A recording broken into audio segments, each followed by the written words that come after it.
Good evening, everyone. Good evening, Teacher Sheila. Okay, today is Thursday, August 8. We will do our weekly task to memorize a story, and the title of the story is Pam's Ham 3.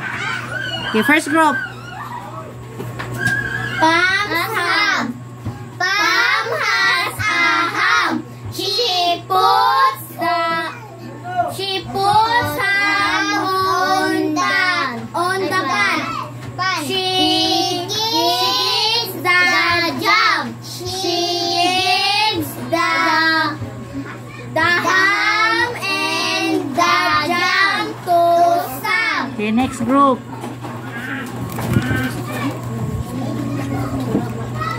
Pam's ham. Pam has a ham. She puts the ham on the pan.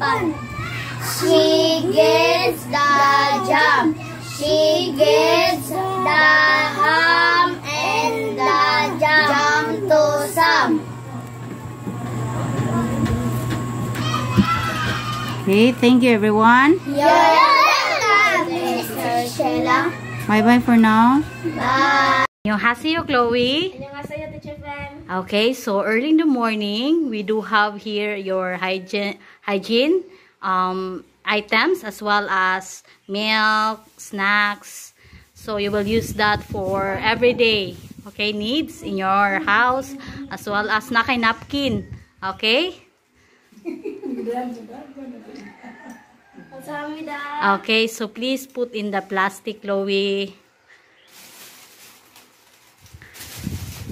So, nakay mga snacks anaday, napkin, as well as safeguard, toothbrush, shampoo.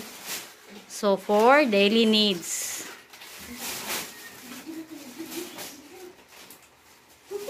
Okay.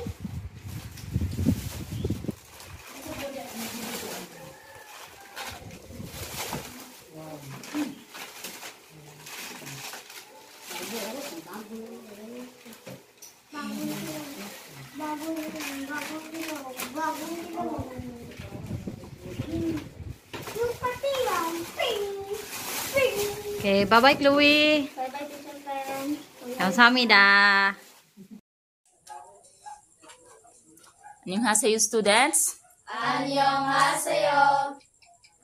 Okay, we have a recap sa part of speech na quiz. So, number 1. So, you are going. What part of speech for the word happy?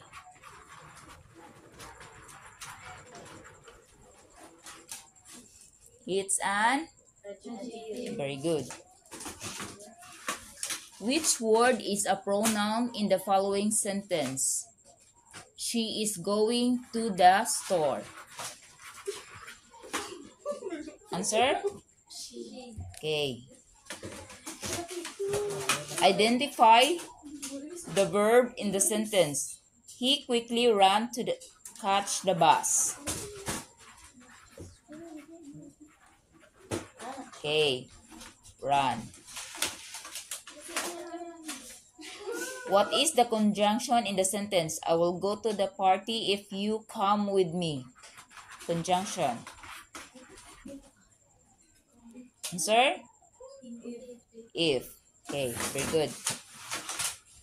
Choose the preposition in the sentence. The book is on the table. Okay, on. Identify the interjection in the sentence. Wow, that's an amazing performance. Okay. What is the part of speech from the word jump?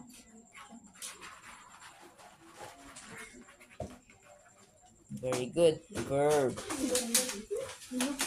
Identify the adverb in the sentence. She sing. Start now.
Gidood ako.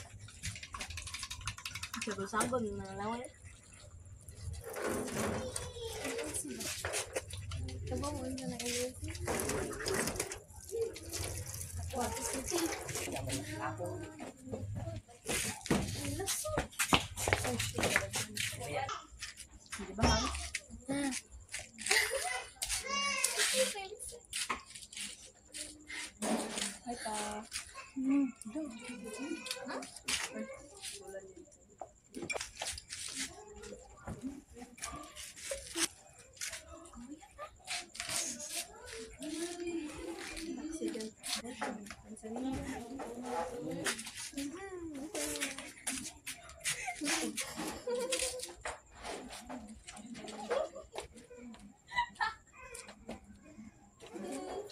Okay, 안녕하세요 students. 안녕하세요. Okay, so for this evening, your task is to answer this activity. So you're going to determine the common noun and the proper noun. So noun is have two types, okay? So it is common noun or proper noun. So when we say common noun, sa ito ang common noun? Katong as a whole. Okay, name as a whole. Ang proper noun is particular name, tapos starts with capital letter. Ang common noun is not capitalized, or meaning to say, dili capital letter. Okay, so each of you will answer para atong ma-determine if asa ang common noun and proper noun sa atong activity.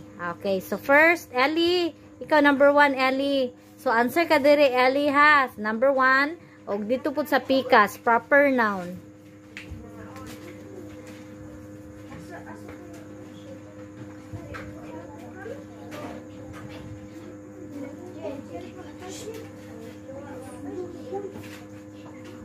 Okay, dito sa pikas, dai, sa proper noun.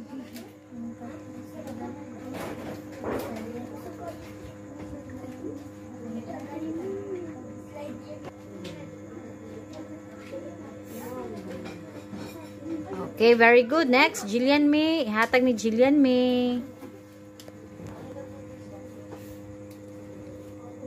No, it is not a common noun. Kay, kuan man. Proper noun man na siya, ang maribago. Starts with capital letter. So, dili siya common noun.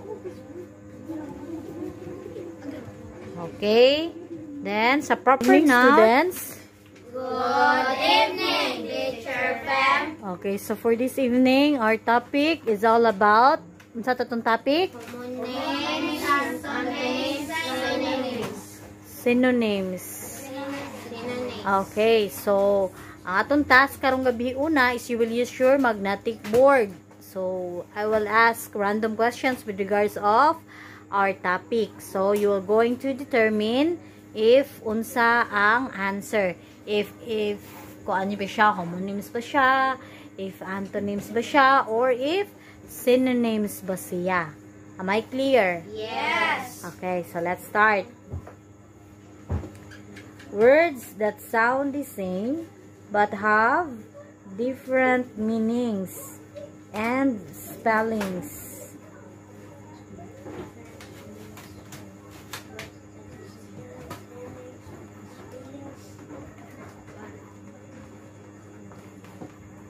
Sound the same but have different meanings. Okay, so wrong imong answer, Marimi. Change. It is not synonyms. Okay? Say mo answer dong. Very good. Og si Nicole, sakto. Homonyms. Okay, how about the other students at the back? Lato-lato boys. Say answer. Okay, homonyms. Imong answer there is wrong. I-change o correct. So, homonyms na siya. Again, ang homonyms sound the same. Pares lang sounds na but, different of meaning. Very good. Ana. Okay, so let's have number 2 question. Okay. Number